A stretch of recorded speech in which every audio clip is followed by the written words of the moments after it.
చంద్రబాబుకు రాష్ట్ర భవిష్యత్తు అవసరం లేదా అని ప్రశ్నించారు మాజీ మంత్రి సీదిరి అప్పలరాజు. హింసించడం, బెదిరించడం, దోపిడీ చేయడం కూటమి పాలసీగా పెట్టుకున్నారు అని మండిపడ్డారు.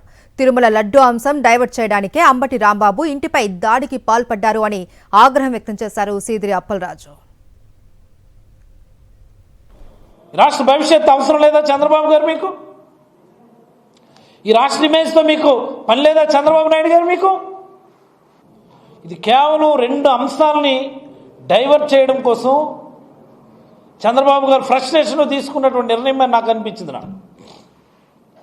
ఒకటి, తిరుమల లడ్డూ మీద డిస్కషను. సిబిఐ సిట్ రిపోర్ట్ చాలా స్పష్టంగా యానిమల్ ఫ్యాట్ లేదని చెప్పింది. జంతు కొవ్వు కలిసిందని చెప్పి కొన్ని వందల సార్లు మాట్లాడారు చంద్రబాబు గారు. పంది కొవ్వు కలిసింది, ఫిష్ ఆయిల్ కలిసింది ఒక మాట. కొన్ని వందల సార్లు మొహం ఓ రకమైనటువంటి దయనీయంగా పెట్టి యాక్షన్ అన్నమాట. దయనీయంగా ఫేస్ పెట్టి జంతు కొవ్వు కలిపిన లడ్డూల్ని భక్తులకు ఇచ్చేశారని చెప్పి డ్రామాలు వేశారు.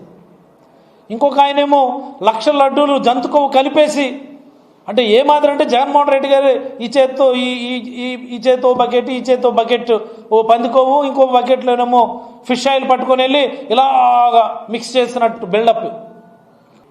ప్రాయశ్చిత దీక్ష అట, వరాహి డిక్లరేషన్ అట, మెట్లు కడగడమాట, కింద నుంచి మెట్లు కడుక్కొని వెళ్ళారు. ఏమి నాకు అర్థం కాదు. అది ఏకంగా అయోధ్యకు కూడా 1000 లడ్డూలు పంపించామని. ఈ బోలే బాబా డైరీ ఎవరు ఇచ్చారు? ఎవరు అనుమతులు ఇచ్చారు? ఎవరి హయాంలో ఎంఓయూ జరిగింది?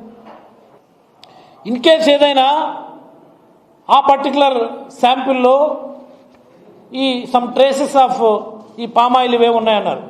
ఎవరి హయాంలో వచ్చింది ఆ కన్సైన్మెంట్? ఎవరి హయాంలో వచ్చింది? చంద్రబాబు గారి హయాంలో వచ్చింది. దాన్ని రిజెక్ట్ చేశామని చెప్పి టీటీడీ ఈఓ గారు చెప్పారు స్పష్టంగా. కలిపారంటే మీ హయాంలో కలిపారు. ఒకవేళ కలిపితే రిజెక్ట్ చేశామని చెప్పారు ఈఓ గారు, మీరేమో కలిపారు అంటున్నారు. ఒకవేళ కలిపితే ఎవరిది పాపం, ఎవరిది తప్పు? మీది. మీ హయాంలో వచ్చిన కన్సైన్మెంటు మీ హయాంలోనే రిజెక్ట్ చేయకుండా కలిపితే అది పాపం ఎవరికి? ఇప్పటికైనా తిరుమల శ్రీవారి మహాప్రసాదంగా భావించేటటువంటి ఆ లడ్డూ ప్రాశస్త్యాన్ని తగ్గించేటటువంటి కార్యక్రమాన్ని ఆపమని కోరుతా ఉన్నా ఈ ప్రభుత్వాన్ని.